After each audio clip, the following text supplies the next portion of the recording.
அஸ்ஸலாமு அலைக்கும் வரஹ்மத்துல்லாஹி வபரகாத்துஹு. எல்லாரும் எப்படி இருக்கீங்க? அல்ஹம்துலில்லாஹ், நான் ரொம்ப நல்லா இருக்கேன். ஆமாம், நமக்கு பார்த்தீங்கன்னா யூடியூப்லேருந்து சேலரி வந்துருச்சு. அல்ஹம்துலில்லாஹ். நான் கம்பத்துக்கு போய் 2 டேஸில் வந்துச்சு. எனக்கு ஏப்ரல் 21லேருந்து 26க்குள்ளே வந்துடும் சொல்லிட்டு ஆல்ரெடி அதில் போட்டிருந்துச்சு.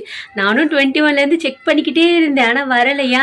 சரி, நமக்கு இந்த மந்த் வராது போல் இருக்குது அப்படின்னு சொல்லிட்டு விட்டுட்டேன். அப்புறம் பார்த்தீங்கன்னா யூடியூப் சேலரி எவ்வளோ வந்துச்சுன்னு சொல்லவா? எனக்கு சேலரி பார்த்தீங்கன்னா 10,000 கொஞ்சம் 500 சில்லற அப்படி வந்துச்சு. அதுவே பார்த்தீங்கன்னா ரொம்ப ஹாப்பியாக இருந்துச்சு. ஃபஸ்ட்டு பார்த்தீங்கன்னா யாருக்கு அந்த கேஷ்லேருந்து நான் காசு எடுத்து கொடுத்தது பார்த்தீங்கன்னா என்னோட மாமியாருக்கு ஒரு 1000 ரூபாய் கொடுத்தேன். நெக்ஸ்ட் எங்கள் அம்மாவுக்கு 1000 ரூபாய் கொடுக்கணும், எடுத்து வச்சிருக்கேன், இன்னும் கொடுக்கல. நெக்ஸ்ட் அவங்களுக்கு கொடுப்பேன். அப்புறமா அஃப்ரீனோட அத்தாவுக்கு 1000 ரூபாய் அவங்களுக்கு என்னோட சேலரியிலேருந்து நான் கொடுக்கறது மாதிரி ஹாப்பியாக இருக்கும்ல அது. அப்புறம் அஃப்ரா குட்டிக்கு 1000 ரூபாய் வந்துட்டு தனியாக எடுத்து வச்சிருக்கேன். ஒரு 10 பேருக்கு சாப்பாடு வாங்கி கொடுக்கலாம் அப்படின்னு சொல்லிட்டு அதை எடுத்து வச்சிருக்கேன். இன்ஷால்லா வந்துட்டு ஊர்லேருந்து வந்தனால கொஞ்சம் பிஸியாக இருக்கேன். நாளைக்கு கழிச்சு வந்துட்டு கொடுத்துருவேன்.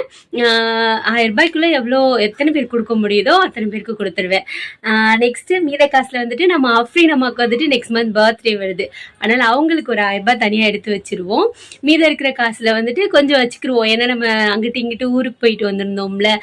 அஃப்ரீன் அத்தாவும் 1 வீக்காக வேலைக்கு போகலை. அதனால் நம்ம குடும்பத்துக்குன்னு எப்படி நம்ம காசு வந்தாலும் செலவாயிரும். கரெக்டு தானே? அந்த காசு இல்லைனாலும் நம்ம ஃபேமிலியை ரன் பண்ணியிருப்போம். இப்போ அஃப்ரீன் அத்தாக்கும் ஒரு வாரம் நாங்கள் ஊருக்கு போயிட்டு வந்தோம், அங்கிட்டும் இங்கிட்டும் போயிட்டு வந்தனால கொஞ்சம் செலவாயிருக்கும்ல. அதனால் அதை அப்படியே கொஞ்சம் சேவிங்ஸில் வச்சுக்கிருவேன்.